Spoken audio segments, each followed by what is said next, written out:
Assalamualaikum warahmatullahi wabarakatuh. Salam Baraya Handayani. Perkenalkan, saya Nur Hasanah. Saya mengajar mata pelajaran PPKN. Pada kesempatan ini saya akan menyampaikan materi tentang pembagian kekuasaan. Tetap ada di channel ini.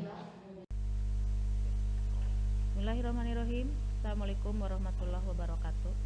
Pada kesempatan ini kita akan membahas tentang nilai-nilai dalam kerangka praktik penyelenggaraan pemerintahan negara. Tujuan pembelajaran yang akan kita laksanakan pada saat ini, yang pertama, makna kekuasaan dan contohnya secara sederhana. Yang kedua, sistem pembagian kekuasaan atau macam-macam kekuasaan negara dan konsep pembagian kekuasaan di Indonesia.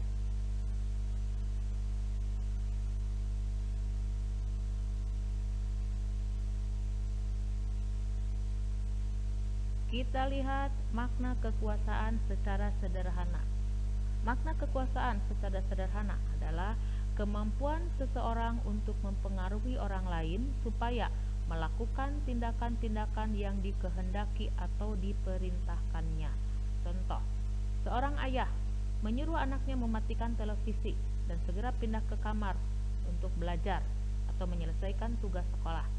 Yang kedua, seorang guru menyuruh kepada siswa untuk datang ke sekolah tepat waktu dan tidak boleh terlambat atau kesiangan.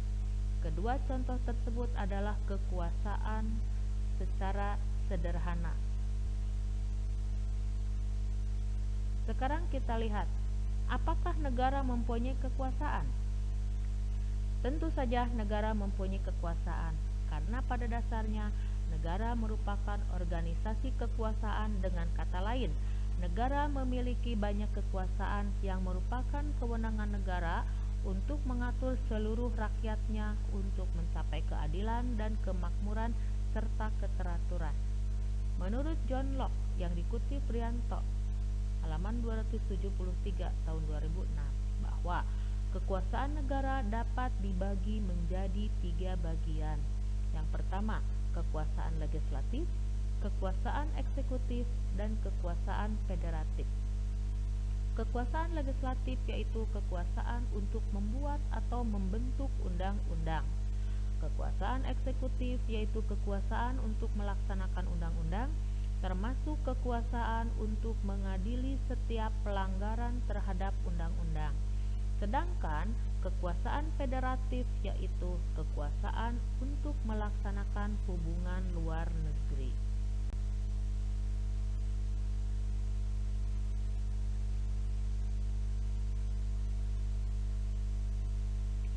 Sedangkan pembagian kekuasaan menurut Montesquieu yang dikutip dari Rianto, halaman 273 tahun 2006, membagi kekuasaan menjadi 3 bagian. Yang pertama, kekuasaan legislatif, yang kedua kekuasaan eksekutif, dan yang ketiga kekuasaan yudikatif.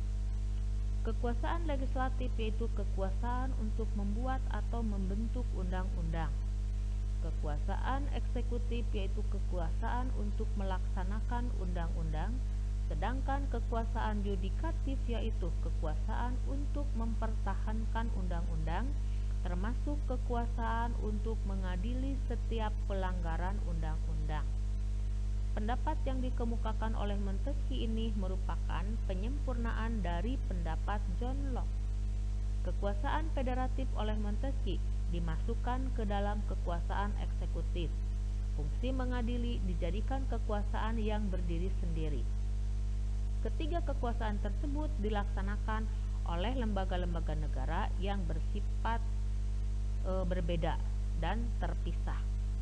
Teori Montesquieu ini dinamakan teori trias politika.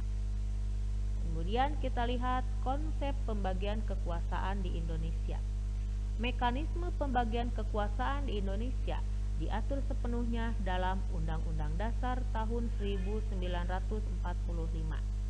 Penerapan pembagian kekuasaan di Indonesia terdiri atas 2 bagian, yaitu satu kekuasaan secara horizontal dan yang kedua kekuasaan secara vertikal. Kita lihat pembagian kekuasaan secara horizontal, yaitu pembagian kekuasaan menurut fungsi lembaga-lembaga tertentu, yaitu legislatif, eksekutif, dan yudikatif. Secara horizontal, pembagian kekuasaan dilakukan pada pusat dan daerah. Pembagian kekuasaan pada tingkat pusat mengalami pergeseran setelah terjadinya perubahan Undang-Undang Dasar 1945. Maksudnya, pergeseran secara klasifikasi kekuasaan negara yang pada umumnya hanya terdiri dari 3 jenis saja, yaitu legislatif, eksekutif, dan yudikatif, maka bergeser menjadi 6 kekuasaan negara, yaitu kekuasaan konstitutif, kekuasaan eksekutif, kekuasaan legislatif, kekuasaan yudikatif, kekuasaan eksaminatif atau inspektif, dan kekuasaan moneter. Sedangkan kekuasaan secara vertikal yaitu merupakan pembagian kekuasaan berdasarkan kepada tingkatannya, yaitu pembagian kekuasaan antara beberapa tingkatan pemerintahan. Pasal 18 ayat 1 Undang-Undang Dasar 1945 menyatakan bahwa Negara Kesatuan Republik Indonesia dibagi atas daerah-daerah provinsi, dan daerah provinsi dibagi lagi atas kabupaten dan kota yang diatur dengan undang-undang.